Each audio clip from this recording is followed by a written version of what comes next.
Because you got blocked, dude. Jail. Facebook jail. Okay, well. Are we on? Yeah, we're live. We're live. We're live. Hey, everybody, how's it going? I'm Tim. I'm Tyson. What's up? We are doing episode 2 of Utah's Cannabis Church, UFCC, I believe, right? Yep. I got to get used to that. UFCC. On Facebook, it's UTFCC. UTFCC. Yep, and we already have 168 followers on there, so that's pretty cool. Cool. We're still going to continue to post from Beehive Hemp Symposium because this is cannabis related. Right. And we do have a bigger following on there, so we're just going to utilize that for a bit until we get more traction on this page, because I want a lot of our followers on Beehive Hemp Symposium and Beehive Bud CBD to also get this information, because when they come to us and talk to us about treating themselves with a all-natural plant medicine, all of this information in here will be beneficial to their application of that medicine. So, and disclaimer for everybody out there, we are not doctors, we're not scientists, we are not recommending anything. What we're doing is informing the public here in Utah, Salt Lake City and surrounding areas about the education in which I have gathered over the last 20 years or 30 years of growing and 20 years of me doing research and development on human beings, not lab rats, utilizing the plant in a way that's been beneficial in treatment, therapeutic and spiritually for patients in Oregon.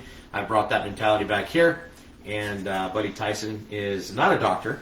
not at all. He's not a lawyer, but we are two people that have been intellectually enlightened, if you will, with the plant, and we are spreading information about cannabis here in Utah, activism, talking about scientific benefits of the cannabis plant and facts, and we don't want the education to be misconstrued. Now, we're not claiming we know everything, we just know a certain amount about the plant that can project you in a way that's going to be beneficial for you and your endocannabinoid system.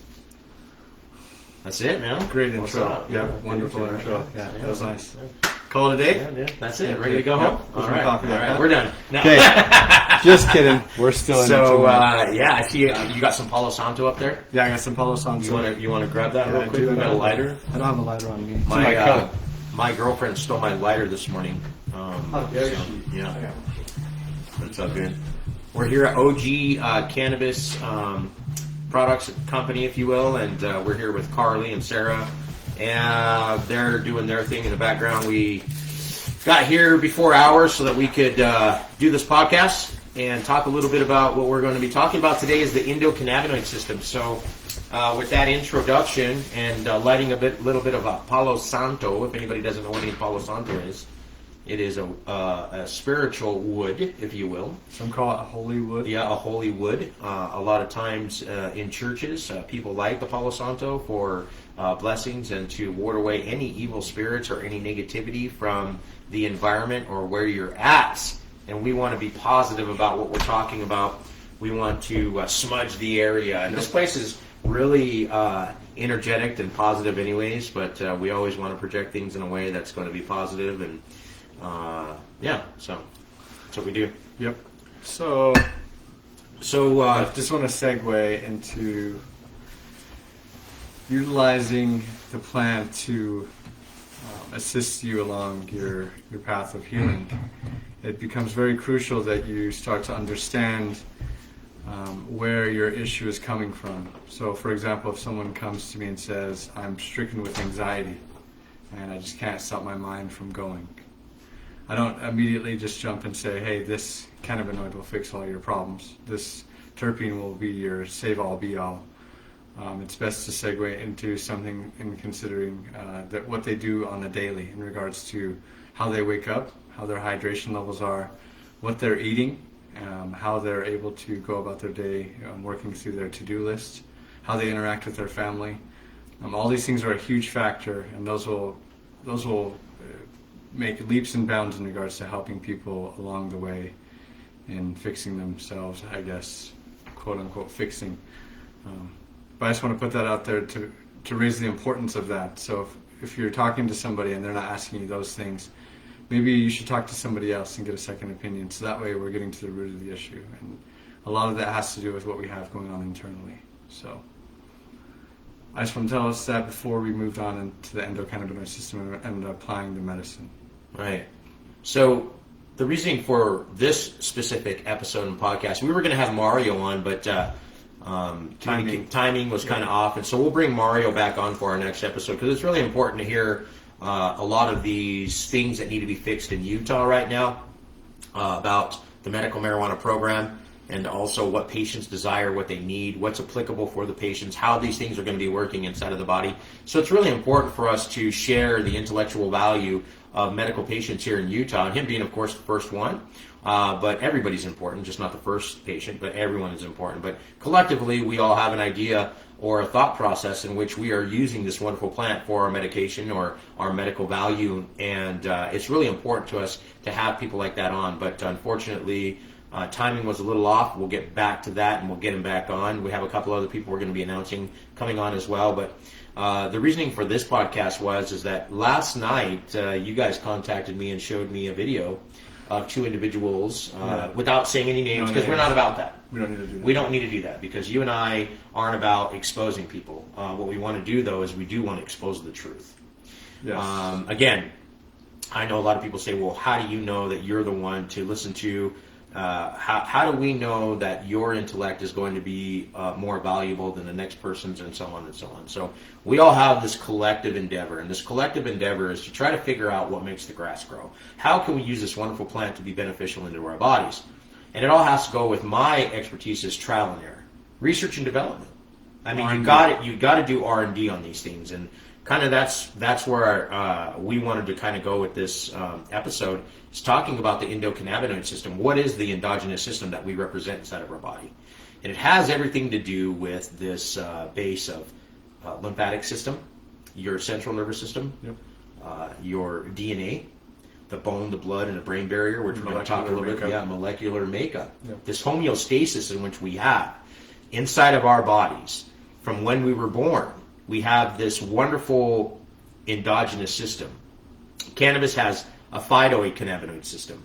Their phytocannabinoids consist of a complex system of taking specific cannabinoids in conjunction together to create an entourage effect. And I think that was the number one word that was used in the segment. Was the topic of it was the entourage effect.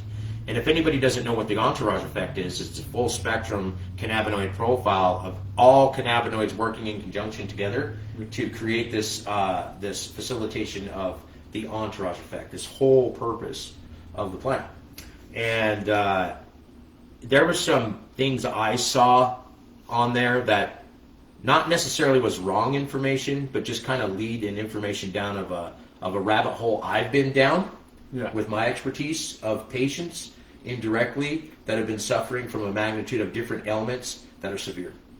So the path that you speak of is in regards to noticing a specific cannabinoid, right? Its qualities and what it can do, and then picking that cannabinoid out of all of the rest, and creating maybe an isolate product in regards to administering the medicine with just that isolate, or are you doing like a full range? So to get the entourage effect, truly you do need to create a full spectrum cannabinoid profile. So there's no other way. Full spectrum. Now I'm not talking whole plant. Okay. Because that word gets thrown around a lot. I heard that a lot last night. Whole plant. Yeah. Okay. We could take the whole plant and put it in a juicer and squeeze it up, and then just take whatever comes out of it and drink it and hope for the best. And there are some benefits to that. You could even take the whole plant scientifically, put it into multiple different realms of extraction, and then come out with a product. But I'm talking about actually taking the flower. The true representation, I mean, this is, you and I were talking about this morning. This is what this plant has done for us. It's given us this fruit. It's put this gift. It's given us this fruit, this bud. It literally gives it to us. It grows from the ground, from the seed up, and to all of its stems. It comes out, and once the flowering begins, they start to accumulate on top of those stems. And then once they're ready, we're allowed to just take them away without harming the trichomes at all. Well, let's take a step back further. Let's talk about the seed, like you said. Okay, so we start from the seed, this embryo, right? This embryo is planted, and then this root structure begins. This phytocannabinoid, this DNA profile, it's mycelium, right? To reach out. Yeah, right. And so, and then they have sticks and stems and leaves. The plant has its sole purpose. The hub of the beginning of the plant is the roots and the dirt and the soil and everything that exists in that realm.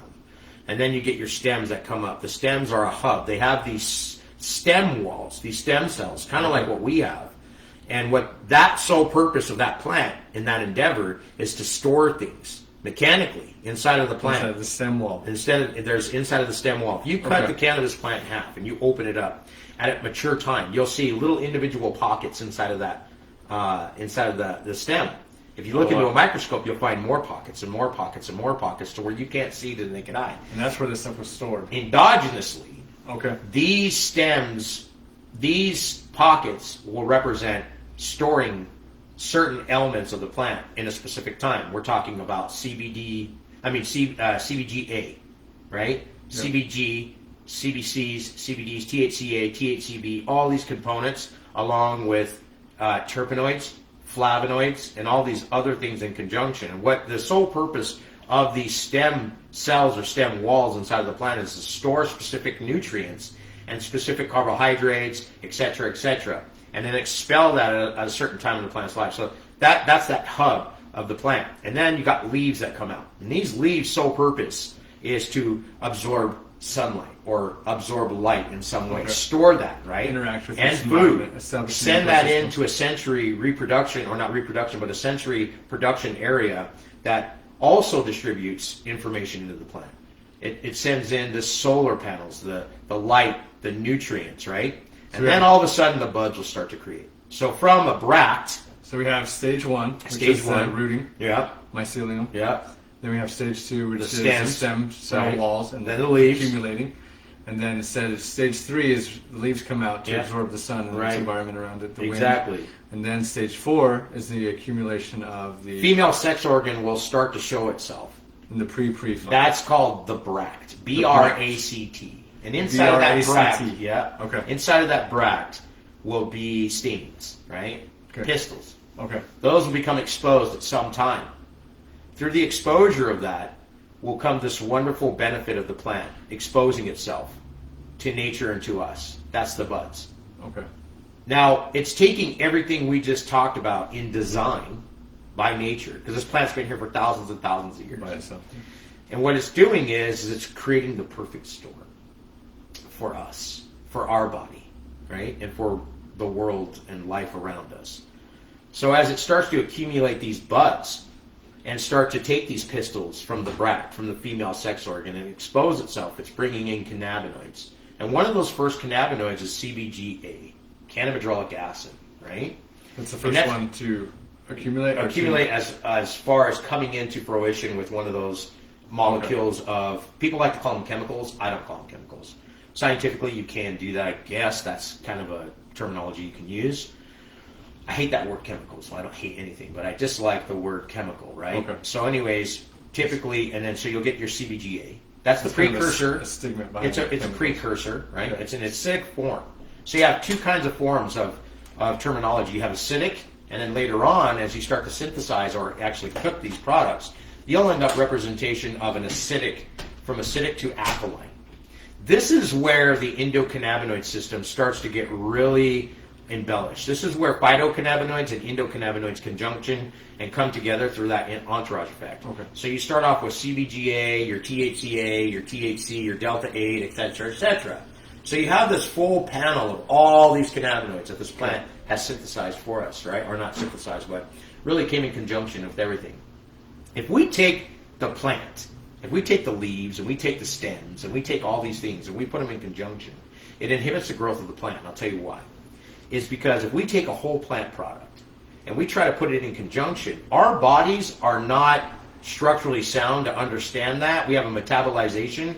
This metabolization of our body will facilitate us in a way that it'll try to separate things and put it where it needs to go, but that takes a long time. Okay. And that timing will degrade, right? You'll be less likely to use these cannabinoids more beneficial than you usually would through the metabolization of our bodies. So we're talking about bioavailability. Bioavailability of the body. Okay. Right? So in regards to To taking a medicine. Taking a medicine. And Your- your individuality. Exactly. So that's your the- individuality has everything in representation because you have a higher metabolization than I do. Yeah. You metabolize food like that. Like you and I go out to eat. I'm like, Tyson, you hungry? You're like, yeah. Yep. 2 burgers later, Yeah. thing of fries. Hey, Tyson, could you eat? I could eat. Any time of day. Because you can burn it off. Now, if I start doing that, you're going to be like, dude, you're getting kind of thick. Bro. What's going on? Yeah, we got to get you working out or something. Put you on the treadmill. Some burpees or something. In front of you or something. Right. So, anyways, because your metabolization has a direct representation, so we have to skip all that. Okay. So that's kind of what I've been doing for the last 20 years. Is I opened up a dispensary for the understanding and the knowledge of medical marijuana, medical cannabis, in a way that's going to facilitate me and the patients around me with this lack of trial and error. Okay. All right, because now it's the time to stop going through trial and error and understanding that there's a group of people out there, like me, that have been devoted to this plant their entire life. Yeah. That hasn't got I haven't facilitated myself with the higher intellect of college, if you will, to go to college and learn how to be a doctor. Yeah. What I did was I spent a lot of time around plants, right? And understanding plants. And then ultimately creating this environment where patients come in with these ailments that we know nothing about, because I'm not a doctor. Yeah. But I know I have a plant in my hand, and giving these cannabinoids in this plant to people that's going to benefit them in some way, and going through this research and development. So over the course of 10 to 15 to 20 years, I've advanced my technology, or my intellect, if you will, to understand what do we need in exact representation to facilitate the human body to precisely, accurately dose and educate the public about what they need to use when you're suffering from specific ailments.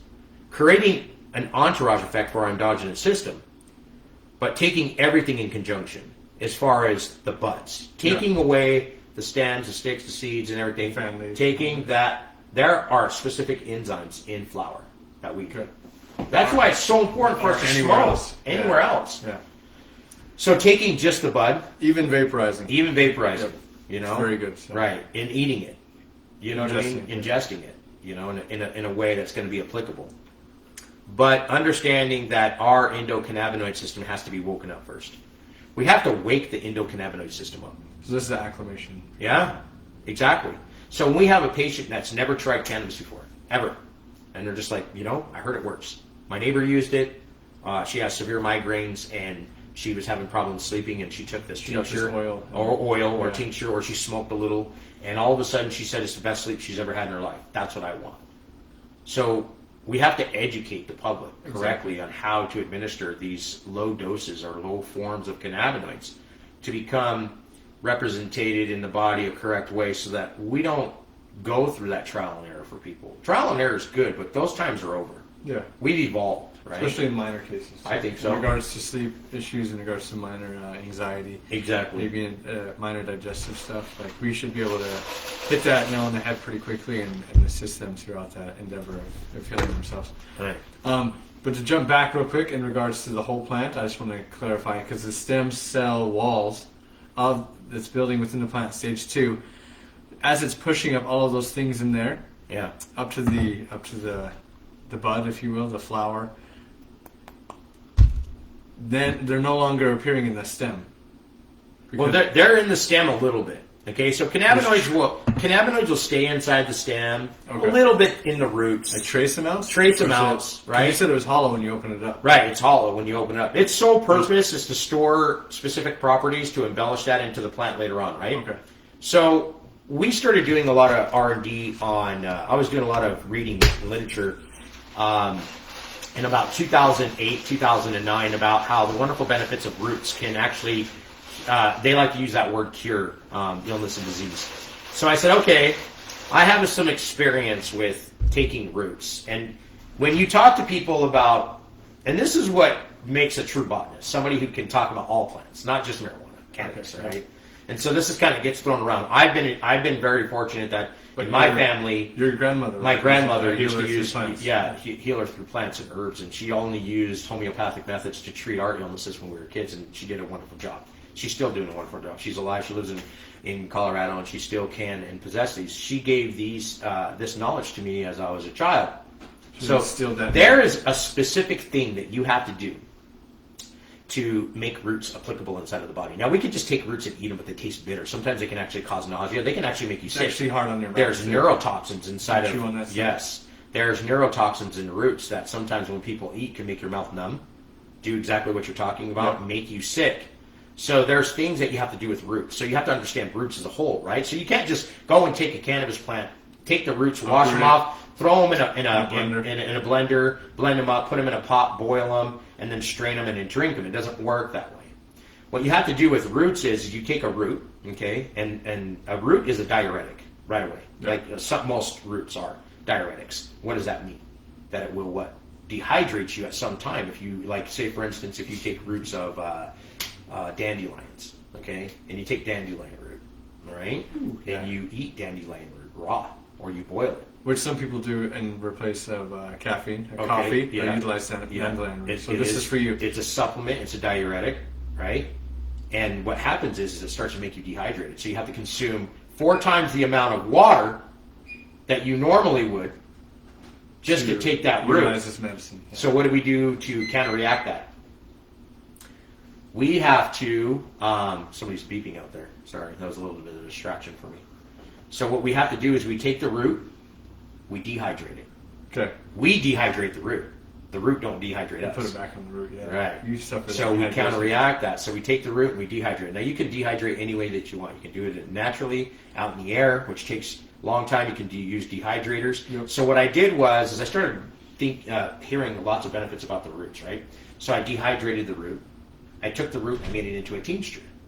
That way it's not going to dehydrate you as much. Okay. So we started administering this cannabis root.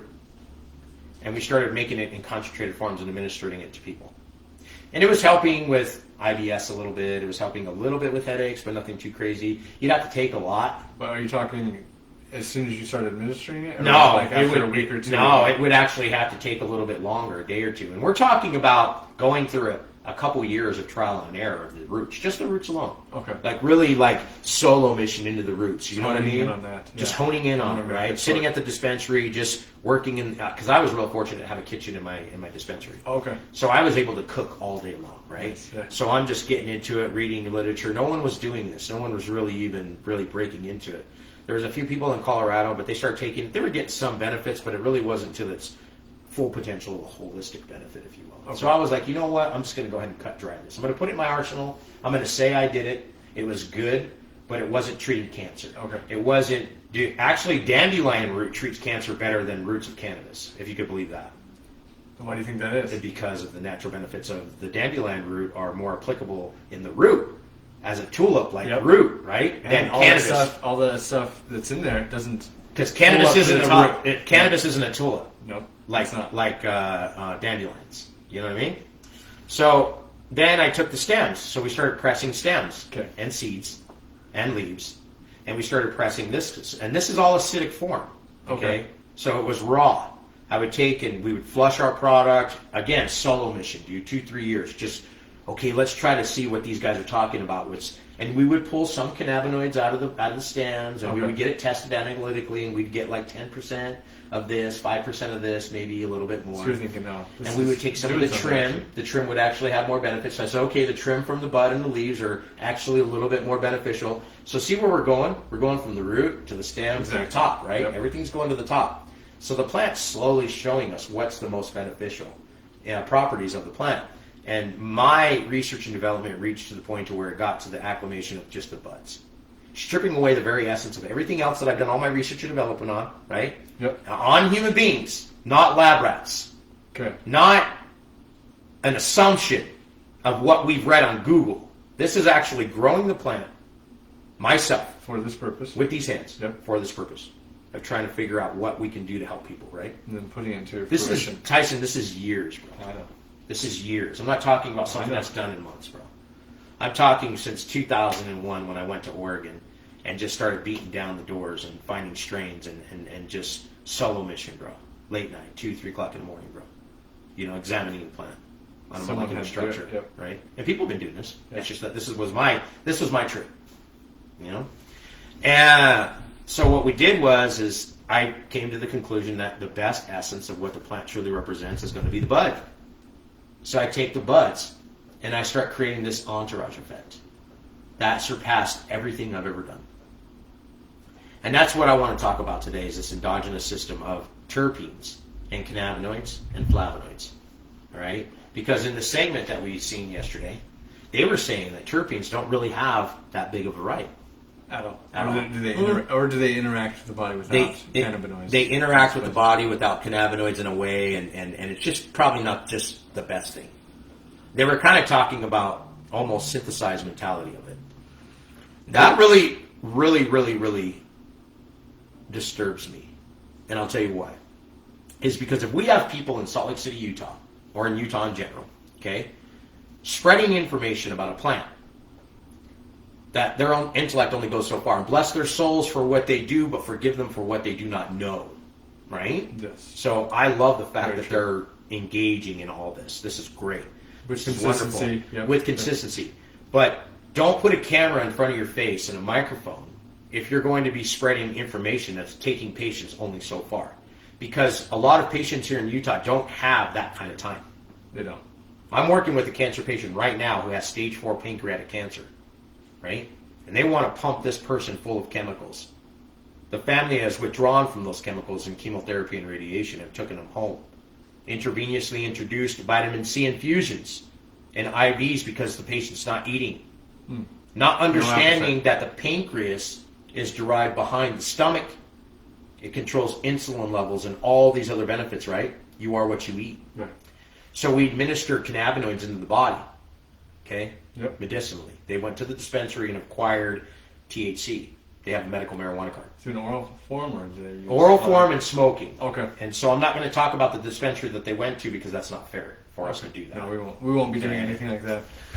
So they went to this dispensary here in Salt Lake, and they acquired a 1-to-1. They didn't do anything for cancer. They said it would. They just didn't have the right knowledge, right? Who, the pharmacist? The pharmacy. You know? Okay. And then they went back and got a 4-to-1. They went and got the concentrate with the pen. The pen just got him way too high. He actually started vomiting because of how high he got. It was over 71%. You can't even, you're not digesting food, you're not eating anything, then you introduce a high amount of THC to the body. Right. Definitely not going to fix it. So it actually put the patient in hospital because he was getting too high. Family didn't know what to do. Was this a case of hyperemesis? Kind of. Kind of that? Kind Okay. of. So they went to the doctor, and the doctor said, okay, yeah, that he has stage 4 pancreatic cancer. He's going to die. That's what they told him. That's what they kept telling him. You're going to die. When you start telling somebody that they're going to die on a regular basis, They might just start to believe it. well, he did. He started giving up. So she took him home, put him on the intravenous vitamin C infusions, Okay. which started snapping him out of it.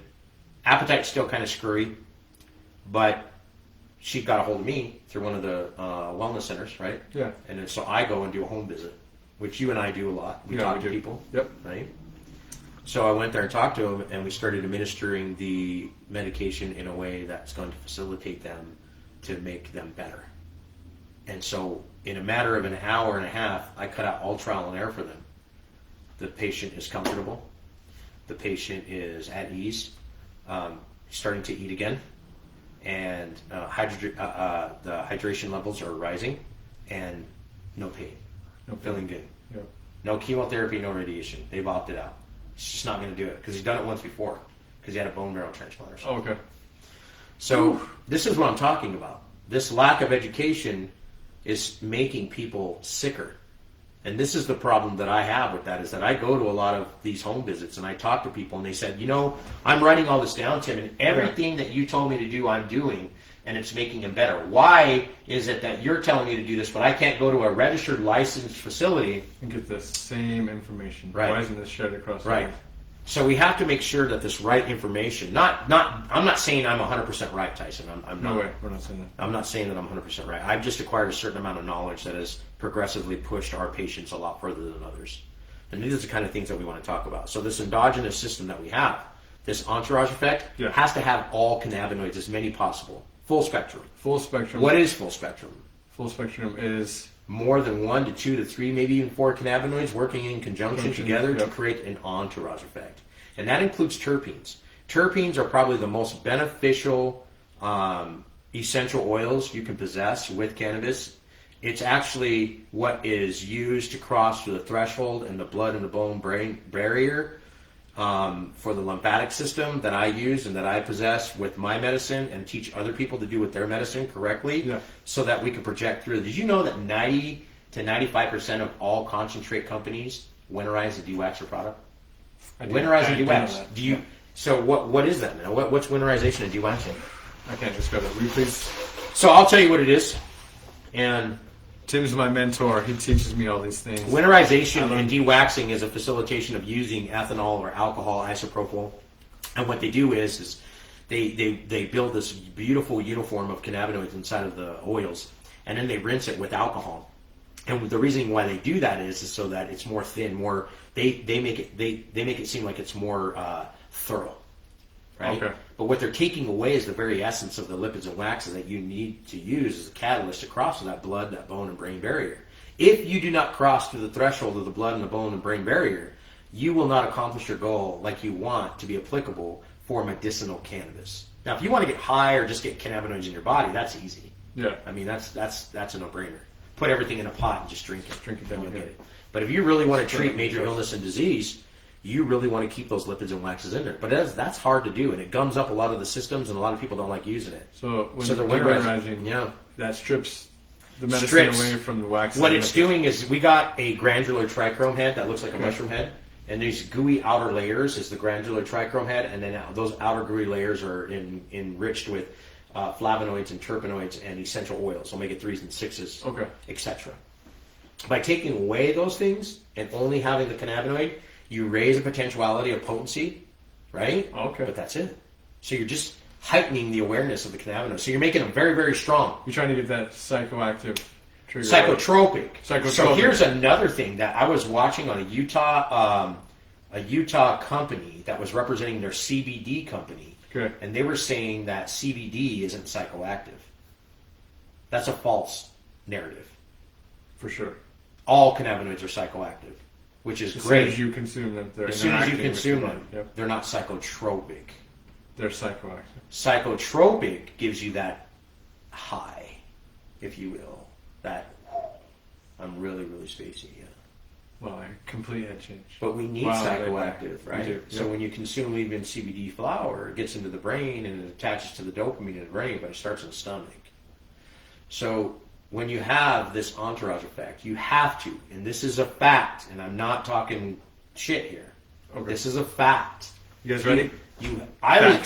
I was reading a lot of literature from scientists like Dr. Hornby. He is probably the number one scientist that I go to read literature. And if anybody doesn't know who Dr. Hornby is, look him up. Dr. Hornby is a scientist that has been studying the endocannabinoid system and marijuana cannabis for the last 50 years. He's devoted his life to that.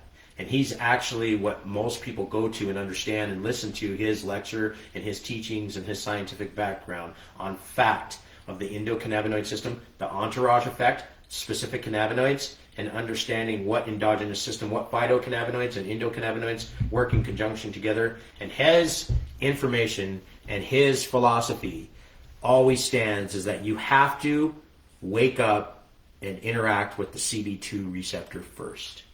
The CB2 receptor. Those are found throughout your entire body. Your body. Yep. You have to influence the CB2 receptor first. Then you can move on. And so there's a lot of debate with this through Spain and Israel and Portugal and all these other places. Well, this takes people that say vaping is the best way to do it. Right. Because that gets to your head first. Right. That doesn't even get to your... Right. So vaping, if you're smoking your cannabis... Your medical grade cannabis. Your medical grade cannabis, as you inhalate that, it's going to go to the top of your brain, through your cranium, down to the back of the neurological tract. It's a very instant, it's immediate relief, but it's short-lived. And the reason why is because it's reaching your endogenous system, but it's only giving you a certain intellect, if you will, for not long periods of time, so therefore you have to smoke more, but eventually you will gain a tolerance just like anything else in this world. So with that being said, it is a very good form of administration, but eating it is probably the most beneficial way to consume your cannabis. But we have to have right formalities. The formalities have to be right to create this entourage effect. And one of the things that kind of disturbed me is on this segment yesterday that we were listening to, is that they were decisively separating terpenes from cannabinoids, saying that they kind of don't have their. As a matter of fact, they were pronouncing them even wrong. Yeah, there was some weird terminology there so, that I haven't heard before. Right? And so, with that being said, we just need to have the education to the people, to the masses, that they're going to understand the right terminology. And all this comes, I mean, it's new. I understand it. Yeah, for Utah, the Hemp Farm Bill passed in 2018. So this is actually a very new field for everybody here. And that's why it's very good that you reach out to people in other places that have been doing this for a long period of time and find someone that you trust and get a mentor. You should always have a mentor if you're in the field of helping other people and facilitating yourself with helping people with this medicine. You should have a mentor that you reach out to and someone that you talk to and someone that's been through it before, so that way they can take out some of that trial and error. Because a lot of people can get hurt if you're just giving them your medicine that you made in your home that you learned from a YouTube video, and you try to administer that to your people around you. You could really hurt the people that you interact with. So honestly, please take a precaution and reach out to someone who you can see, you can respect, and they can give you that intellect. It's going to be the most beneficial. You know, I'm glad you said that, because I've been witnessing a lot of groups here in Utah that have been like cannabis cooking groups. Yeah. And a lot of them are teaching people how to make products with alcohol, Everclear. Eesh. And also, a lot of these groups are talking to people about sweets, gummies, cakes, gelatins. Yeah. Like, the worst thing you can put in your body, if you suffer from epilepsy, cancer, fibromyalgia, Lyme disease, multiple sclerosis, Crohn's disease, diverticulitis, all these conditions, even anxiety and depression, the worst thing that you can do for your body is introduce high levels of toxicities like sugar. Sugar is actually as addictive as cocaine and heroin to the dopamine in your brain. As you disrupt the serotonin in your stomach by eating copious amounts of sugar, and I'm not talking sugar, you can eat some, moderation. Plus, it's good to have some healthier stuff. Yeah, get some cacao chocolate. Right. Make sure that it's all organic. Yeah, or mix a tincture of sorts like this, or an olive oil infused cannabis, or maybe a coconut oil infused cannabis, and put it with food that you're going to normally eat on a daily basis. Just get creative. Get creative, yep. And understand that sugar doesn't have to be the basis of every ingestion. And a lot of these groups, I'm already watching a lot of groups. I don't belong to them anymore, because as soon as you start to give your advice, everybody becomes an expert, everybody becomes a critic, and everybody wants to criticize you.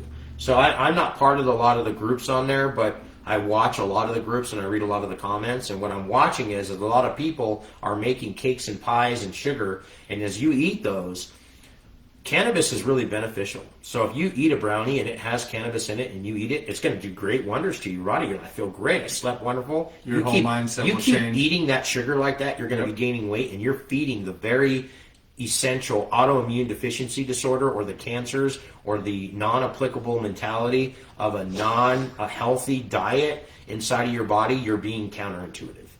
We have to understand that this plant is a wonderful tool. Now, I'm not saying just stop sugar and take it right out of your diet. Some people say, I'm not going to do that. I'm just not going to take it right out of my diet, and I'm not going to do that. I'm going to eat a bunch of cakes. I'm going to eat a bunch of pies. It makes me feel good. I don't have diabetes. I don't have fibromyalgia. What I do is I need to sleep, and I'm going to eat a brownie. And if I want to eat a brownie and I'm going to induce all the sugar, well, now you're creating a problem for a problem. Pretty soon you will acquire diabetes. Pretty soon, as you start to get older, see, illnesses and diseases wait for your body to become at its weakest point. And that usually happens at the latter part of your life, 50, 60, 70 years old. And then you start to suffer and you start to get sick. So why not be positive or understanding that if you start early, you can actually create benefits into the body? And that's kind of what... that's kind of something that I noticed that a lot of people are not talking about, is benefits of cannabis in a positive way, in a way that's going to be raw form. Yeah. Things that are good for you to eat, because we don't want to be counterintuitive. No way. Yeah. So, anyways. Yeah, man. So, listen, I want to talk more about the endogenous system too, as well. People that are suffering from illness and disease ask a lot of questions. Go to your QMPs. I spoke with a QMP yesterday. Wonderful person down at Terra Health and Wellness. Terra. Do you remember her name? What's her name? The QMP Beth? down there. Beth. She's awesome. Wonderful. Hi, Beth. Well, yeah. If Beth is watching, she is really, really neat. She's quite knowledgeable too. Yeah, you know what's crazy? Yeah, she is actually really knowledgeable. She actually really is knowledgeable. She knows information in regards to pharmaceuticals side and from plant medicine side. Right. So I really respect her outlook on things, and it's nice to talk with her. And she's also a sponge too. So whenever you talk to her, she's absorbing everything that you're saying, and she's a pretty big advocate for cannabis and treating people with it. Yeah. Unfortunately, I met her for the first time. Oh. And she thought I was against doctors. She goes, so what do you have against doctors? Oh, no. And I was like, whoa, where'd you hear that? She goes, I've heard from a little bird that you don't like the pharmaceuticals and doctors. And I was like, well, that's not entirely true. I says, would you like to consume some medical cannabis? Sure. I'm a medical patient. Yeah. And I would like to consume a medical grade cannabis product through a vaporizer. This is from, vaporizer, the G-Pen. I'm not a sponsor. So. You didn't even get any. What's up? Some came in. I think I did it wrong. You don't push the button. This is my first. Were you pushing the button? Yeah, I pushed the button. This is my first time. Don't push the button. That one you just have to pull. Yeah. Tyson is a new medical patient. He's never smoked cannabis ever in his life. Oh my goodness. That's it? Dude. How hard do I gotta suck it? Hey! Don't quote me on that. Yeah, hold on. I'll get it ready. What's up, Rachel Moore? She thought April. She had thought that I hated the medical community, which I don't. I don't hate anyone. It's just that sometimes I come off a little crude, and people are like, "Oh, he hates doctors," and I said, "I do not. If it wasn't for a doctor, I wouldn't be here." Yeah. I was stricken with the severe form of MRSA, and I had some intestines taken out of my stomach because I was gangrenous, and if it wasn't for a doctor, I wouldn't be here. So I have to recognize that and understand that medicine has a right, but the only thing I am against is the chemotherapy and radiation. I've seen what it's done to the human body, and these are the kind of things that I just cannot stand. I can't stand pharmaceutical drugs when people are ingesting them with copious amounts and abusing them.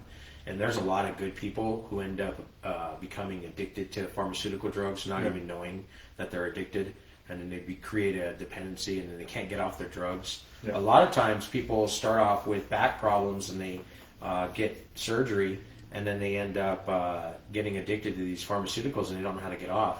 And then they don't even know. Well, I guess in some sense they know they're addicted. They just don't want to accept it. And then they say, well, my back still hurts. I'm still hurting. They didn't fix my back. And a lot of times, through pain management, I have to tell these people, if you get off your pain medication, your pain will go away. And they're like, that doesn't make any sense. And I'm like, what's causing your pain is your detoxification of your body.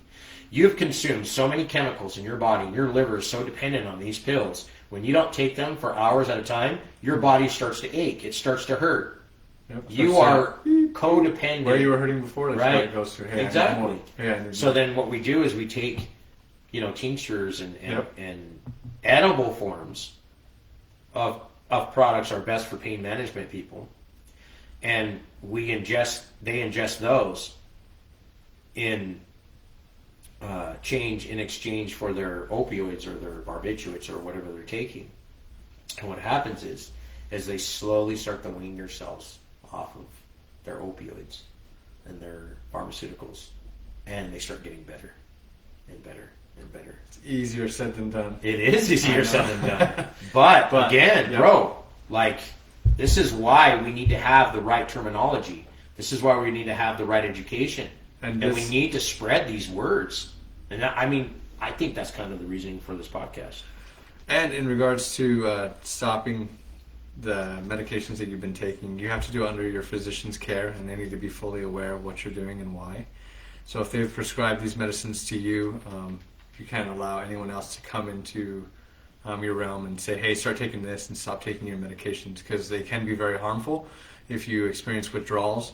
If you're taking any mental health medication in regards to depression and things like that, you really, really have to be careful in regards to coming off of that stuff. So I always advise people to contact their physician and put a plan into place to slowly wean off of that and introduce this new medicine that's a little bit more natural and easier on the body to digest, and it's more bioavailable in regards to treating their illnesses. So always communicate with your physician first. And let them know what you're doing. You have to have honest conversations. If they won't have it with you, you may have to find somebody else to do that with. There, I think it's ready now. Hold on, let it vibrate a little bit. Okay. Ooh. Hey, chill. It'll tell you. Oh, okay. Did you get it? Yeah. It vibrated. Yeah, okay. There you go. Good, yeah. Good medication. Yeah. Vaporization of, there you go. That was better. Yeah. That was better.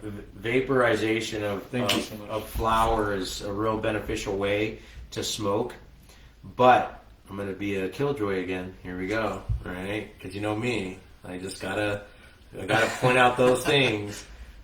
When you're smoking, vaporizing cannabis, and you're only inhalating the vapors, there are specific enzymes in the flower when smoking a joint or a bowl of cannabis or a bong with cannabis that has wonderful benefits. The enzymes inside a flower, though a lot of people say, well, I don't like smoking it because it makes me cough and it hurts my lungs.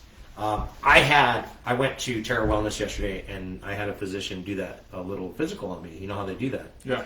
And I've been smoking cannabis since the age of I was a late bloomer. I've been growing cannabis since I was 10 years old with my father. I've always grown cannabis at some time in my life for the last 30 years. But I was a late bloomer. And I mean by late bloomer is I played sports. I was heavily involved with baseball. Okay. And I was very athletic, right? And so I didn't want to consume cannabis because I thought that it would hurt my lungs too, right? Because my mom would smoke cannabis. And I got to turn this thing off, dude, but it's not turning off. These devices are very tricky. Right. But so what happened was I thought that by consuming cannabis, it would hurt my lungs. And that's not true. So I was a late bloomer. I didn't start smoking cannabis full on. I tried it every so often, but full on until I was 19 years old. I've been smoking it from the time of 19 years old till now. I'm 42. And my lungs are very healthy. Thank God, knock on wood. Yes. And so consuming cannabis, inhalating it, people think it can be dangerous. The only harm I see it causing, to be honest with you, is if it's not flushed thoroughly. Okay. If it's been laced with sprays, foliar sprays at a latter part of the growth period, a lot of times companies and facilities will water in specific PGRs that we were talking about, plant growth regulators. Yeah. And if anybody doesn't know what plant growth regulators are, look them up on Google. It'll give you a full panel of what plant growth regulators are. It's actually a problem right now in the marijuana industry. A lot of people are putting plant growth regulators inside of their pot to make them grow faster, smell sweeter, taste better. And that's not necessarily the best thing for medical marijuana patients. It's more of a recreational aspect of people when you go into a dispensary and you smell a bag and you're like, ooh, that smells good. I like that. I'll take that. So it's a deception of the grower, the facilitator. And it's a chemical. And these chemicals are typically derived from big companies. Like, what's a big chemical company right now? Monsanto's. I was going to say Exxon. Exxon too. They're petroleum based. Okay. So Exxon, right? And isn't fracking enough? Yeah, and Monsanto's. Yeah. And fortunately for us, with your new president, your new president. No, we're not my president. Your president. Our new president just gave a little bit of power to one of the leading guys of Monsanto. Oh, beautiful. Yeah. So for our manage the environment. Yeah, for our ag departments. Oh, great. Now one of the heads of Monsanto is going to be introduced into our wonderful government to start the USDA to start facilitating you and I with a wonderful intellectual value of chemicals that can be induced into our body to actually alter our DNA and make us sicker. Oh, really? Yeah, how do you feel about that? Through vegetables, through food, through meat. Nice. So isn't that cool? Yeah, I'm excited. Yeah. So we can turn into robots. Yeah. Is that what it's going to be? I don't know, man. I don't know. Just eat us from the inside chemically altering your DNA in a negative way can only represent the very essence of evil inside of your body. But that could be for another segment. Yeah, we can go everything. So what's new for Beehive Buds, bro? Lots of stuff. Yeah. We're just regrouping after the new year, the holidays. It was Was it taxing? pretty tremendous, yeah. Mhm. We've been busier than we expected, and even now we're busy, and it just doesn't let up. Right. So we're actually excited. We're just scaling as fast as we can and trying to keep up. We're still pushing forward with our monthly subscription boxes. We have quite a few people that have signed up for those, and we have a wide array of new local products to include on them. You'll be seeing pictures of that soon. We like to keep the variety up. We're not working this weekend. We are working at the Urban Flea Market at the Gateway from 10 to 5 p.m. on Sunday. Myself and or Autumn will be there. We're trying to work it out so we're both there so you can catch both of us from 10 to 5. So it's 10 to 5. 10 to 5. 10 a.m. to 5 p.m. At the Gateway in Salt Lake City. Gateway, all right. Urban Flea Market. There's a lot of great vendors that come out there. I love being in that community. I love being around people, like-minded individuals that are trying to be self-sustainable, because that's what it's all about. Even what you said in regards to Monsanto regulating and introducing new things, like we have to be more self-sustainable if we can, Yeah, Take some of our power back. I mentioned that to my girlfriend last night. She goes, well, it looks like you better start growing our own food again. Yeah. Because in the Obama administration, I was growing a lot of our own food. We had a greenhouse that was approximately 50 feet. No, I lied. 25 feet long, Okay. 30 feet wide. It was a little bit wider greenhouse, and we grew the majority of our Produce? because these leaders. There was a big movement in Oregon at that time where people were banging the doors against Monsanto. Monsanto was alive and thriving inside of Oregon, and a lot of our food, you could taste it. They actually had numbers on them that you could tell of organic and non-organic, and if we didn't shop local farming, Yep. we grew our own vegetables, and it was great. That I really did get back in tune with growing vegetables and fruits, and anybody can do it. It's very, you can be self-sustained. It's work, but Yeah. when you're out there and you're getting your vitamin D from the earth, and you're growing your own plants, and you get to harvest the fruits of your own labor, there's no better feeling in the world than that. Yep, you have your hands in the soil. Right. You're giving all Right. your love to that plant, and it Right. comes back to you. Right. Exactly. What was I going to tell you? What about if you had like an indoor grow cube, and you did, how much yield do you think you can get from that? Not much. Indoor growing is hard. Okay. It's taxing. It's expensive. You got to be careful, but if done correctly, can be very beneficial as well. If you really want to get like your herbs and lettuce and stuff like that, Yeah. they sell these towers, these hydroponic towers. Okay. That you can actually, they have little cubes, little rock wool cubes, and you can start your seeds in there, and you can grow in abundance. And those things are actually really cool because they come with their own lighting system. Do you set it in a corner or something? You could set it anywhere. You can Oh, set really? it in your kitchen, Oh, and wow. literally it has its own lighting system, and it's a tower.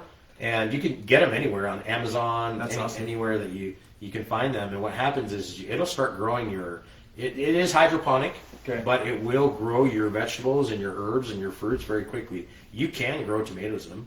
You Yeah, can yes. grow cucumbers, but you just have to have the right ample amount of space to do so.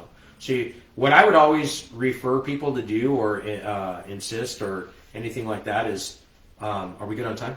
Yeah, we're great. Okay. We're at 52 minutes. Okay, cool. What we want to do is do your research. If anybody's going to be doing indoor growing for fruits and vegetables, do your research first. Look at all aspects you possibly can.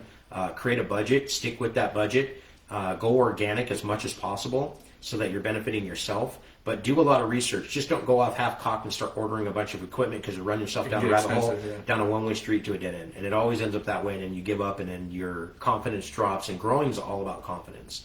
So, and that's something that we're going to be doing a lot this summer. I'm really, really excited to get back to growing. I've had a break from growing. I had a big, huge grow season last year. It kind of feels good to kind of take a break. I'm missing it though. But growing is all about confidence, understanding that the plant will rejuvenate itself and give you not only confidence in your ability to heal yourself and to consume products that are good for you, but also giving you the confidence to share or give intellect to other people so that they can continuously do the right thing. Because ultimately, in my opinion, that's what it comes down to, is being good at what you do and helping others be good as well. Is there any comments or anything that I No, need to not commenting. But in regards to growing too, you can reach out to Michael Kundig. He actually ran for mayor. He didn't get it, but he's been, he has this permaculture thing that he's doing, and he helps establish grow places throughout the community where they can have a community garden where everybody can contribute and everybody can help with the harvest and also with all of its blessings that you get from that. So he could be a good resource locally for anybody in the Salt Lake area. Just wanted to shout him out. because being self-sustainable is huge if you can get to that point. I know it's easier said than done too, but just utilize your resources, reach out to us. I have a lot of people that I can guide you to in regards to that. And fight against Monsanto, guys. There's a reason why Mexico and India and all these companies, and I hope we don't get flagged on YouTube for saying this, because right now we're in a very sensitive time, and that ain't no joke, man. That's no joke. We're in a very sensitive time right now in our environment. Things are going all screwy, and people are getting really political, and Capitol buildings are being busted into, and we're having this fake this facade mentality being brushed upon us, with vaccines. And my sister-in-law just got diagnosed with COVID a couple of days ago, and she's really sick. And a lot of people say, "Man, you're claiming that there's nothing." I didn't say there was never nothing out there. Yeah. All I'm saying is that we have to understand that we got to start taking care of ourselves. We got to start taking better care of ourselves. We have to start exercising. We have to mentally wake up. We have to eat things that are going to benefit our body. The best thing you can do against illness and disease, because more diseases are coming out. If anybody hasn't heard of the COVID-21 in Colorado and California, they're already thinking up new designer colds and flus for you that are symptomatic, so that when you get the symptoms, you immediately go run and try to get your test and get your vaccines and all these other things that are going to inhibit the growth of your body. And if you're pro-vaccine, I understand. I get it. I don't have anything against you or anything. No judgment. I'm an anti-vaxxer myself. I'm against vaccines 100% because I've seen the damage personally, what they've done to children. I've treated over hundreds and hundreds of children with autism, and one of the number one side effects is vaccines. I look at their dossier on their medical records, and they have been vaccinated, all of them. And doctors have put on their dossiers that the adverse effects of pharmaceutical drugs and or vaccines have caused the autism. And so autistic children are something that I've been working very diligent on to help with. It is very, very hard to reduce that. Autism typically starts in the stomach, so altering the serotonin. Brain barrier. Yes, you got to cross to the brain, the blood, and the bone barrier, the 2 Bs or the 3 Bs. I kind of take it a step further. Most of it's just BB, which is the blood and bone barrier, which is located right behind your not medulla oblongata, but you're right here in your brain stem, right back here. Is that the vagus? Right. Vagus nerve. Vagus nerve. Yeah. So the blood and bone barrier is very, very important to cross the threshold. And I'm telling you right now that terpenes are some of the most beneficial therapeutic benefits of terpenes. They're just not for taste and smell. I use caryophyllene as a backbone. In my opinion, it is the most important terpene in my arsenal that I possess right now in helping people and treating them with major illness and disease. Treating. You heard me say treat. I didn't say cure. There's no cure for anything in this world. And anybody who tells you that cannabis cures anything, they're lying to you. There's no cure, because your endogenous system is a little bit more important than that. It's a little bit more advanced than that. There's no cure for anything. There's treatments. There's only treatments. Yep. Cannabis is not a painkiller. Nope. It doesn't kill your pain. It doesn't represent your endogenous system like that. It actually is a pain reliever, so that you can still mechanically understand that you're still sick and that you still suffer from pain. It withdraws you from withdrawing backwards from doing too much. So if you go outside with a pain pill, you take a Percocet and you go chop wood for 2 hours, you don't feel no pain, you're going to come back in and you're going to be hurt. Slammed. You're going to be hurt. It's going to cause more damage. And this is what these pills are designed to do. By design. They're designed to kill your pain. It creates an overall numbing. Yeah. When you take a cannabis product, it actually gets a more targeted effect. Right. Because of the receptors that are interacting with the endocannabinoid system. Mm-hmm. That's what allows it to administer the medicine to the correct area, right. Not just throughout the entire body. You take a Percocet, your whole body is numb from head to toe. You take a cannabis product, you have overall wellness of your well-being. And it lets you know that when you're chopping wood and you're under the influence of an edible or smoking inhalated, that you'll chop wood for 3 hours under the influence of a pain medication, because you won't feel no pain, and you'll come in and you'll be dusted. But when you're doing that under the influence of cannabis, your body will tell you, okay, you've had enough. You need to take a break. You need to take a break. Go stretch. Yeah, go stretch, go hang out, just breathe. And so it's actually saving you a lot of harm. And this is why the pharmaceutical companies have a really big problem with cannabis. They're trying to figure out ways to integrate cannabis with synthetic forms of cannabinoids, like Epidiolex, and Marinol. Marinol. Marinol's been around for a long, long time. I don't know. Have you ever taken Marinol? I've never taken I've Marinol. taken Marinol before, Okay. and it dusted me. It made me so freaking high, dude, that I couldn't even function. How did you take it? What is It's it? a pill. Okay. And so what I did was we had some Marinol. It was actually administered to my mom. Which is FDA approved. FDA approved, by Yep. the way, right? So this is their synthetic form of THC. If you want to look deeper into that too, you can actually see that they have a dosing chart in regards to the kilograms that you weigh and how Right. much you should take. Right. For me, it seems like an overkill. If you look at the mathematics, for me, it'd be like 500 milligrams of this product would be sufficient for my body weight. I believe that's right if I did the math correctly in Yeah. regards to dosing, Yep. as per their dosing, and I don't think that's necessary. If you have a high quality full spectrum medicine, you could actually get away with microdosing throughout the day and get the benefits of that.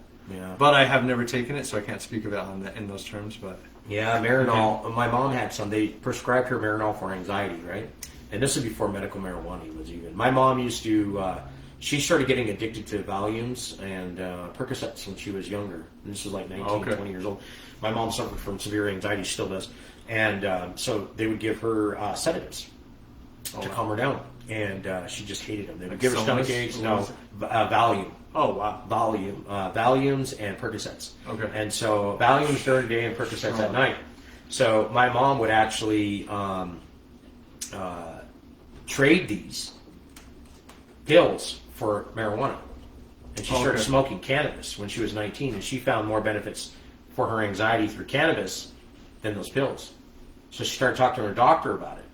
Dr. Ratcliffe he's a retired doctor now here in Salt Lake City. One of the best doctors ever, Ratcliffe. Okay. Ratcliffe families, if they're still in doing their doctoring, bless your hearts, because if it wasn't for Dr. Ratcliffe here in Salt Lake City, Utah, my mom probably would have either committed suicide or went to a mental institution. That's how bad her anxiety and her depression was.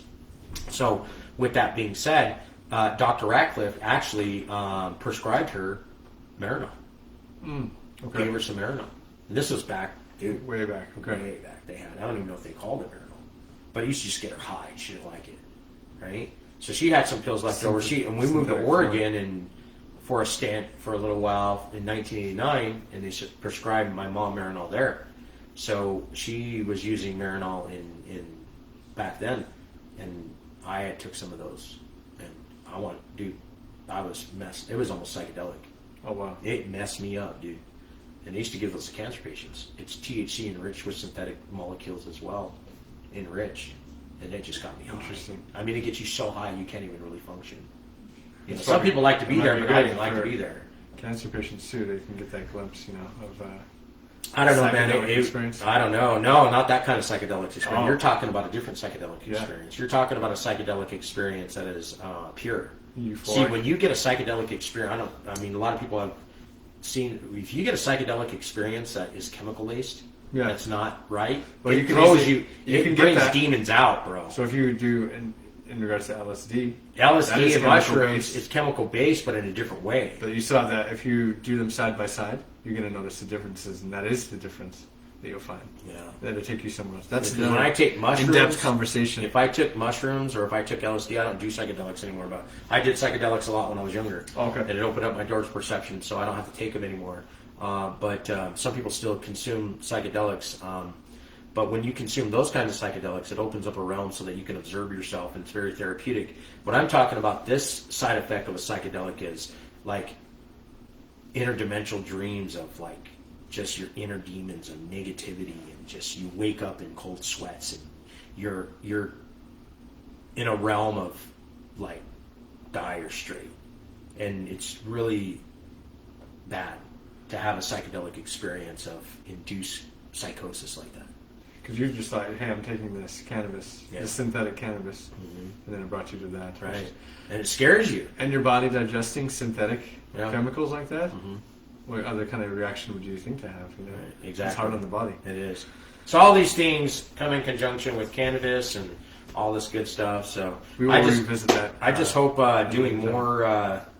more growing this summer. It's going to be great. We're going to be growing. So Keep it growing. Yeah, keep it growing. Because that's where it comes back down to the fundamentals of growing. Yep. If you don't know what you're doing and you haven't even grown the plant, because I'm starting to see a lot of experts come out of the woodwork so-called experts because they buy a piece of paper that says they're qualified as an expert. Oh, because they take this online class? They take these online classes. Have you heard of Utah this? Cannabis Education. Have you heard of this? Yeah. Okay, so And then- now people can go and take a test. Pay $80. $80. Now you're certified. I could be certified. You to can be talk to people, certified to administer. talk to people about administer, and you know nothing about the plant. Yeah. You've never grown the plant. You've never ingested it to a certain extent. You haven't administered it to people. You haven't spent years and years and years ingesting and giving it to other people and doing your own research and development. See, that's what I was going back to in Oregon. Yeah. The reason I left here wasn't because I don't like Salt Lake City, Utah. I love Utah. I've always loved Utah. Okay. But I was never able to do things that I wanted to here in Utah freely without having to break the law or anything like that. So when I went back to Oregon, I devoted 5 years in my dispensary of R&D for medical marijuana patients. That was my sole purpose. Yeah. Huge. And then I had to go back. Okay, so after 2010, opening up the dispensary, and in 2014 and 15, upon recreational cannabis legalization, because I wanted nothing to do with legalization of cannabis. I'm totally against the legalization of cannabis because it gives an attribute to the government to control every aspect of the plant, et cetera, et cetera, et cetera. So it only benefits those that are elite and those who have beneficial factors of a higher intellectual value of profit over patients. And I've started to see that more and more in Oregon, and that's why I moved back here, because I want nothing to do with that. Utah has a medical marijuana program that's new, and I can help people in that kind of way. So that's kind of where I projected everything. But I had to go back after I started doing all the R&D. I found out what strains were going to be beneficial for people. Now I have to go find those strains. That was the backbone and the fundamental of actually breaching into breeding. And I've been breeding for 15 years To find those strains. to find those strains. Going and just talking to farmers, right? And meeting tons of people in all walks of life and saying, could I have that plant? Could I buy that plant from you? Taking that plant and then go growing it indoors in a controlled environment, manipulating that plant. Manipulating that plant, understanding that I was taking CBGA, because you know the big hype right now is CBG, right? Yeah. CBG works wonders for inflammation, sleep, and all this other stuff. They're synthesizing CBG, bro. And they're trying to make CBG more beneficial than CBD or other cannabinoids because it's a ploy for profit. And anybody who wants to disagree, prove me wrong. If you take large amounts of CBG in conjunction on a regular basis on a perpetual cycle, you will build a tolerance to CBG so quickly, it will become less effective or not as effective as it was the first time you took it, and you will forever keep chasing that monkey. But you need an entourage of it. That applies to all cannabinoids. All cannabinoids. If you isolate that, yeah, then you're shooting yourself in the foot. You're shooting yourself in the foot. You're only building a tolerance so high to these specific cannabinoids, right? So, again, Dr. Hornby, he was writing literature about CBG and CBGA. CBGA is cannabidiolic acid. CBGA is possessed in pretty much predominantly all plants at a specific time when the plant's growing through its photosynthesis period, which means budding, for anybody out there that doesn't know what photosynthesis means. As we progressively introduce these plants in a controlled environment and or outdoors, I like to grow indoors because it's a little bit more controlled. I can assess the situation a little bit more appropriately and handle what greenhouse. Fully indoor. Okay. And I can assess the situation appropriately and facilitate myself with an endeavor of a controlled environment to the T. Right. Okay. So what I did was I started reading a lot of literature about from Dr. Hornby and understanding the fundamentals of CBGA, which is the cannabidiolic acid, so in acidic form. And in the photosynthesis period, as the stamens start to grow, in the third trimester of the budding cycle from the female sex plant, if you will, female plant, I recognized that there was more through analytics and certificate of analysis taking these specific buds that were only growing 2 to 3 weeks, more specifically the third week in specific strains, had more CBGA than others. So I would take these buds, I would flush my product, I would trim these buds prematurely, I would send them into the analytical department, and they would send me back registered analytics that would say that these had predominantly all CBGA in this product. Okay. Lacking thereof THCA, THC, Delta 8, had a little bit of CBCs and CBG, but not a lot. So what I did was take this predominant form of cannabidiolic acid, and then I would synthesize it. I would mix it, I would concentrate it, I would decarboxylate it, and then I would activate it. And what I ended up with is typically over 48 to 60% CBGA, and then as soon as I cooked it, it turned into CBG. See, because when you take an acidic form of the plant, of the cannabis plant, and you decarboxylate it, you take it from acidic to alkaline. That, in my opinion, is the fundamentals and the backbone to where everything needs to be in research development right now as we speak. If you create an alkaline environment inside of your body, it is harder for disease and ailments to exist inside of your body. So you have to create this alkaline environment from cannabinoids. Converting cannabinoids from an acidic form to an alkaline. Yep. So what I did was I took the acidic form of CBGA and I converted it into CBG. What we started doing was for about a better part of a year and a half to 2 years, I had a tincture like this and oil, the oil that I have in the syringes. Yep. And what we would do is get everything analytically tested. We would administer this to patients that were suffering from illness and disease upon administration of CBG. How beneficial can CBG? And this, mind you, CBG standalone. Okay. Because I was starting to hear a lot of benefits about CBG. Right. This was in 2010, a long time ago. Right. Yep. So we were acquiring plants with predominant CBG and CBGA. Right. All plants have CBG at some point in time. Okay. We were just embellishing that. So I take these concentrated forms of CBGA and started administering to patients, and they were having benefits from it. They were sleeping better. They did have appetite driven. It did help with inflammation, but it was short lived. Okay. So the body, even those who didn't have higher acclimation to cannabinoids, new patients would start to acclimate over the course of a week to even 2 weeks. Then the medicine wouldn't start working as well as it did the first time they were using it. As a matter of fact, a lot of patients stopped using the CBG and then went back and started again to other things. Like CBD, THC, and all the other things, because they would come back to me and they say, Tim, you know that tincture you gave me? Yeah. Boy, it worked good for the first 3 days. I was getting great sleep, the inflammation and everything. My diabetes was under control. It's not working anymore. What do you mean it's not working? I'm just not feeling the way that it did. Like, how so? Take more. Okay, I'll take more. So they take twice the amount. Yeah. Felt it a little bit. But what happened is that their endocannabinoid system started to become attracted to that and started to build a tolerance to CBG and CBGA. So therefore, there's that whole thing that you were talking about, shooting yourself in the foot, because now you have to go back to the drawing board and figure out what else do you need. So we started putting CBG with CBD, worked well, but then started getting an acclimation to it. Same thing, yeah. CBCs, THCA, which is tetrahydrocannabinolic acid, which is an acidic form of THC. Yep. So then we put delta 9 in there, small amounts, right? Delta 8, small amounts. And then terpenes, right? And then flavonoids. And then so understanding that now that we have a full conjunction of an entourage effect from the bud, not the plant, from the bud. Yep. And then making a product that's hydrophilic. And we'll get into that here in a little bit about hydrophilic. Yep. Water loving. Attaching to the ionic atmosphere of the protein inside of your gut, right?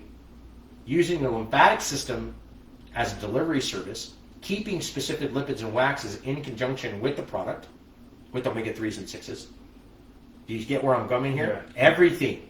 We need everything. All cannabinoids, terpenes, and everything. Intact. That's, at that point, all those years of expertise and trial and error coming to the conclusion that the entourage effect is the ultimate tool for administration of cannabinoids, either inhalation and or consuming it through oil form. And you don't achieve that by stripping the plant from all of its cannabinoids and adding them back together. Right. Well, you can, I guess, if you add them all back in, if you're a wonderful chemist and you're able to do that. But it's best to leave it all intact. Well, now you're talking about a broad spectrum. Yeah, exactly. So if you take everything apart from one another and you add them back, you're going to have a broad spectrum product. So if you let's say, for instance, you take like a distillate. Okay, so you take a crude-based product, which is whole plant. People like to use whole plant. I don't do that. So they take a whole plant, they break it up, they mill it, they put it in alcohol, ethanol, which is a carcinogen. Yep. Okay, and they take it, they break it down, and they make what's called crude oil, to where it almost looks the same color as this, black. And it's crude, and that's exactly what it is. It's crude oil. It's crude. It's got particulates in it. It's got full plant stuff in it. It's just fully enriched with all that. Right? Yeah. Yep. So they take that, they put it, and they winterize and de-wax it. So they take away the lipids and waxes. They strip it. Okay, that's one they took away. Terpenes and flavonoids. So we counted. That's one. They stripped it. Okay. So now they put it in a rotovap. A rotovap is a machine that is an extraction machine that pulls the alcohol out through pressure, right? A vacuum. Yep. And it pulls the alcohol out, and the rotovap is a glass ball. They pour the crude oil in there. This glass ball rotates on a bath of water, has a temperature gauge, can go from anywhere from 90 all the way up to 300 to 400 degrees. Okay. They typically keep it in between 160 to 180 degrees. Some people keep it at 190. You don't want to go too hot because then you start to burn the product, and it becomes less more viable for you and taste and everything else. So they keep it in between 160 to 180 degrees. Well, that's not enough temperature to diminish ethanol. Ethanol has to cook over a temperature of 300 to 310, even to 325 degrees to diminish all of that alcohol out of that product. If you do that at that time with that crude oil, you're burning everything away. You're burning away THC, you're burning away a lot of terpenes, flavonoids, and all kinds of cannabinoids, right? So you're already decarboxylating.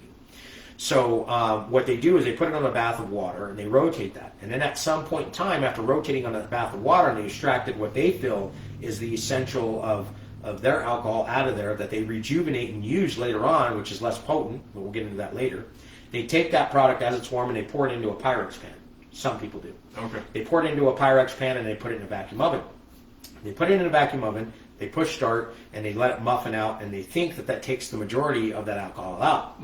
So then from that, it makes it a little bit more clairvoyant, right? Yep. So then they take that and they pour it back into another glass ball, and then they use what's called a distilled method. It's a coil wrapped around steam distillate, right? There's different methods of distillate now, but this is the one that they used to use that was really pure and clean, is they take a coil that's heated around another glass ball, and they heat it to a heightened temperature that steams and distillates all that alcohol they fill out of the product, but they're evaporating to a high temperature. Those temperatures are volatile for diminishing specific cannabinoids and also terpenes and cannabinoids. So what you're left with is one synthesized product, either THC, CBD, CBG, whatever you're looking at, whatever pinpoint accuracy you're going at. Now you've diminished and declined all of these cannabinoids and terpenes. Now you have to add them back in. Adding back in terpenes and cannabinoids at some point in time become disruptive in your endocannabinoid system because our bodies don't know how to represent that. So we'll fill it. It'll work in a way, but it doesn't really give us treatment the way our endocannabinoid system needs it to be. Messed up. It is, dude. It's crazy. Sounds like a lot of work. It is a lot of work, man. And that's what we've been doing for the last 20 years, bro. And I just felt compelled to do this podcast with you this morning because you showed me that video last night, and I was just like, oh my gosh, dude, what are we doing? What are we doing, dude? We have to do better. You know what I mean? Yeah, I think we got to do better. So. Like, I just, to me, I am completely, utterly disgusted with the fact that we are allowing people to start representing the plant in a way, and again, not bash them, No. bless them for what they do, but forgive them for what they do not know. Yep. We just don't have enough people yet that are given the right intellectual value. And then people say, well, how do we know you guys are the right ones that are doing this? Well, we actually have people here in town that are taking our products, that are giving us direct feedback from the products in which we're administering them, that are making an influence on their body in a positive way. And it's projectively taking them to a higher intellect, not only for themselves, but making treatment possible for them and reversing the adverse effects of either chemical dependencies, pain, inflammation, cancer, and all these other illnesses that they're using these for, depression and anxiety. You shared a story with me today that was really cool. Yeah, it was powerful. Maybe we can end this with you telling a little bit about what you experienced today. You see it a lot. I think it's really cool what you do, bro, because you actually go to people's houses and you get personally connected. See, this is something that we do different from the pharmacies, bro. I know. See, pharmacies get you in, Yep. they get you out, and they bring the next person in. Yep. That's 10-minute window. That's like a herd kind of mentality, right? Yeah. So, can you share, without giving away people's names and everything, the situation? I don't give names or yeah. information. So, but the situation, because I thought it was really beautiful, and you do this a lot, man. I really appreciate what you do and the things that you, do for people in our community. Like you have a very wonderful soul, and you care a lot. You're an empath, right? And you take in a lot of people's things, and sometimes that's taxing on you. It's taxing on me because we have to put ourselves in their. That's what an empath is, right? Yeah, you put yourself in their shoes, right? And you try to see through their eyes Right. and allow them to see you filling them. So what happened, bro? Like, tell us. So I know this is important. I'm putting you on blast a little bit. That's okay. But I thought it was beautiful. When you tell me stories like this, man, it takes me back to the old days when I used to help people like this. I still do, but I mean, because how long have you been doing this? This is my third year going into it. So. And you've done a lot in 3 years, bro. Yeah, we've done a lot. I've known you for what, almost a year? Yeah, about a year since now. March last year we met. And so I've seen a growth in you that I haven't seen in a long time. And Yeah, share the story with us, bro. So yeah, what's up, Zach? How's it going, Ashley? Thanks for joining us again today. I just want to leave you guys with a little story, just to fully encompass what we're trying to do. I was asked to. I met a person at the farmers market, and I met their whole family. I met her husband. I met her mom. I talked to her mom, and I gave them a little bit of our product. They liked it. It made them feel good, and they have a mom who's has anxiety. She worries a lot, but she also is paranoid, and she doesn't trust anybody in regards to them helping her with what she has going on. She doesn't sleep well at night. She's actually getting her diet in check right now. She's doing really good with that. She works out a ton, and I visualized someone that was like 50, 60. I wasn't sure exactly what to expect coming into this situation, but they invited me into their home, and they are seemingly very LDS. The home was very clean. There was pictures of Jesus, of God around. They were very nice people. When I came into their home, they accepted me in there. We sat at their kitchen table, and I just started to get to know them. And they asked me, "What did you bring for me?" And I was like, "Well, I have my products here, but I want to get to know you a little bit more first, because my products don't even matter in regards to your well-being if you're not taking care of yourself." I don't ever want to misconstrue anyone when they go down this path that I'm going to fix everything, or they're going to be able to fix all their stuff. They're going to be free of all worries if they use this stuff, because that's not the case. But I do like to talk to people about their day-to-day life. And I got to know this lady. She's 79 years old. She has beautiful skin, wonderful hair. She looks healthy, but I could tell she is very tired, and that's what a lot of people suffer with, is just the inability to reach a restful state, and how powerful that can be, that you can lie and rest, and you can just be in the moment, free of worry, free of the next thing to do, free of the things you said 10 years ago, free of pain throughout your body, to be able to lie and rest. That's huge, I promote that more than ever. So as I got to know her, we talked about hydration, we talked about minerals, we talked about her diet, we talked about her physical activity, we then segued into where some of her worry and her sadness comes from.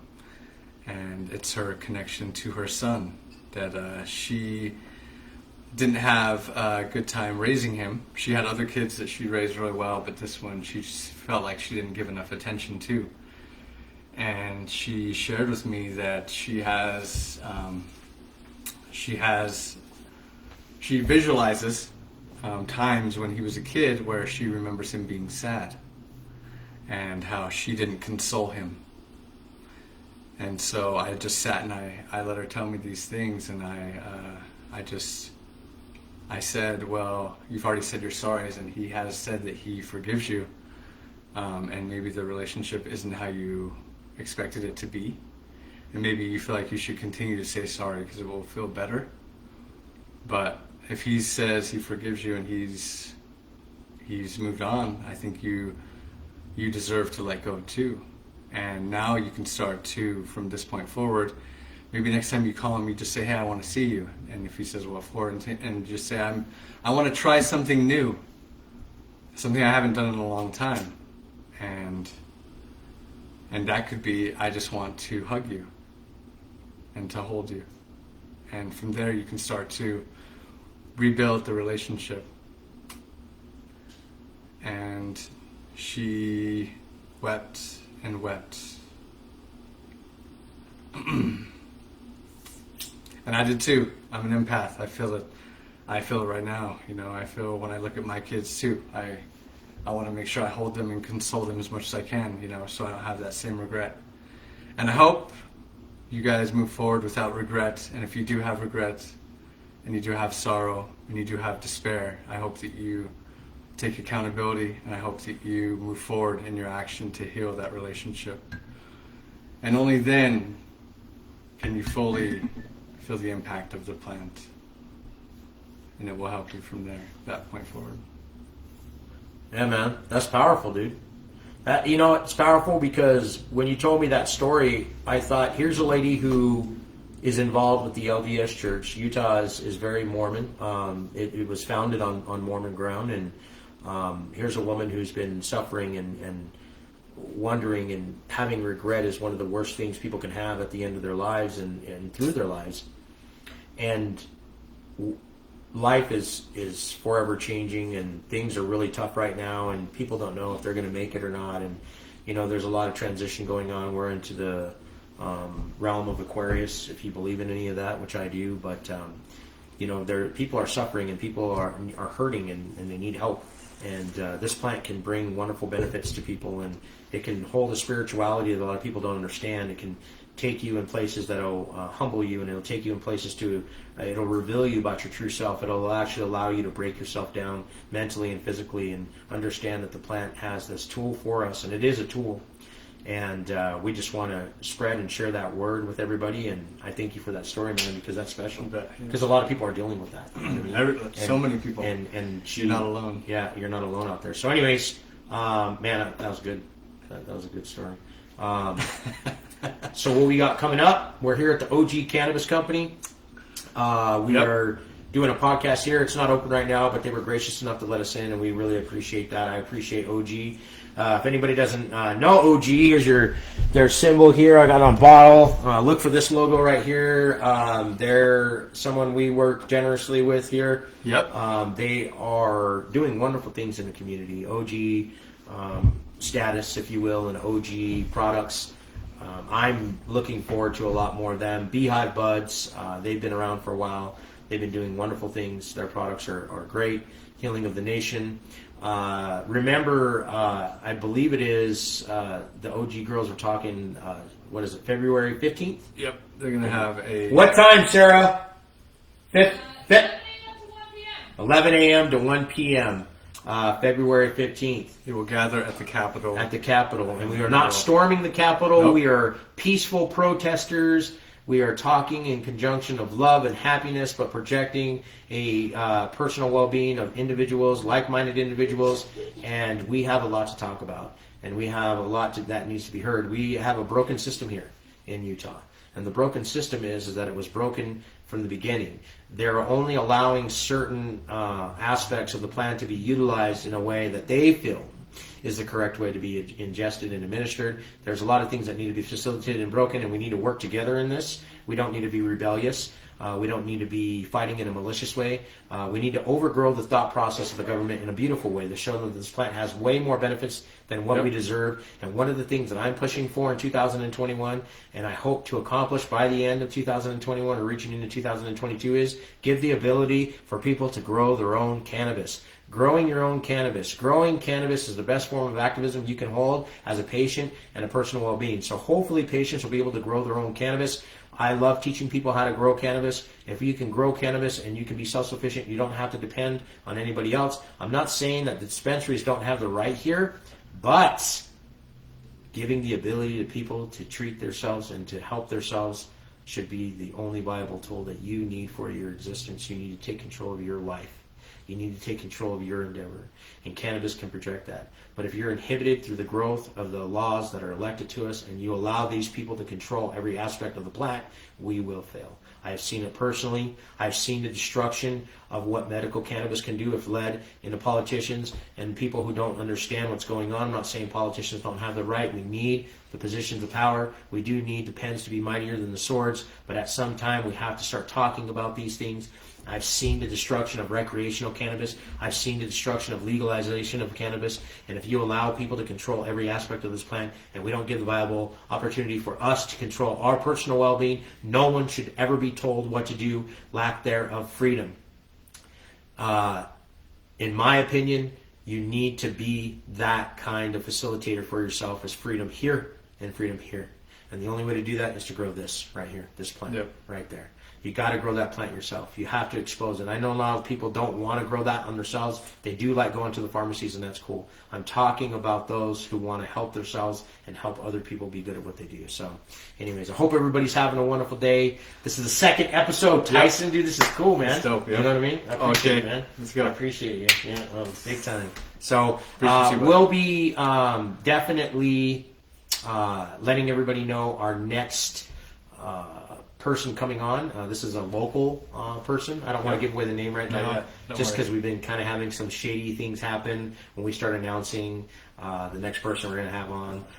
The community kind of is doing some weird things. So we'll be discussing that, and we'll be putting this person out there. This person is a local person. He's a producer. He's going to be coming out with his own clothing line. I'm very excited to talk to this person. I've met him once. It was at the Canna Fair. Okay. And this guy was just so energetic. He was so happy. And everything he does is positive, man. Everything. And that's what I want. We got to exude positivity. Positivity, man. So we'll be announcing that. It'll be on our next episode on the 3rd. Hopefully it'll be either this weekend or the week coming up. Yeah, for sure. We'll let you guys know. Keep in contact with us. Subscribe to this YouTube channel. Share this YouTube channel. Let people know. And if there's any comments or concerns, because I know there's going to be comments at the bottom, and that's great. Negative or positive, whatever. We got big shoulders, so we can handle it. So I don't read the comments. I don't know if you do, but I don't. I read them all. I don't read comments because I don't care about what other people think about me. I just aggressively go forward. So if it is good, if it is bad, whatever, take it with a grain of salt. I love everybody, and I give respect to those respect given. So and all that. So we just want to give a big shout out to everybody out there, Beehive Buds, OG, anybody else that I missed, Terra, Wellness. Yep. The QMPs, all that good stuff. So if there's anybody else that we missed, we love you. We'll be having sponsorships, so anybody who wants to contact us, if you guys want to contact us, let us know. We'll work with you. If you have anything that needs to be talked about, any products that you guys want to put up that are reputable, that are COA'd, they got to be COA'd. We're just not going to put out junk. You got to have a registered business. Yep. So, and then also keep in contact with us. And listen up for our new events coming up with the Cannabis Church. If anybody doesn't know, I, Tyson, and Autumn created the first registered Cannabis Church of Utah. Yes. And it's everything that is good. We're going to start congregating and holding congregation. I will be holding sermons for that. I'll be speaking in behalf of the Utah Cannabis Church. It was an idea that I thought up of a couple weeks ago, and we put it into fruition. Whoever thought that there would be a Cannabis Church in Utah? Not I. Not I. All right, man. Okay. Cool, man. Let's wrap it up. Thanks, brother. Yep. Appreciate you. Like, share, That was a good one. Peace. Good connection.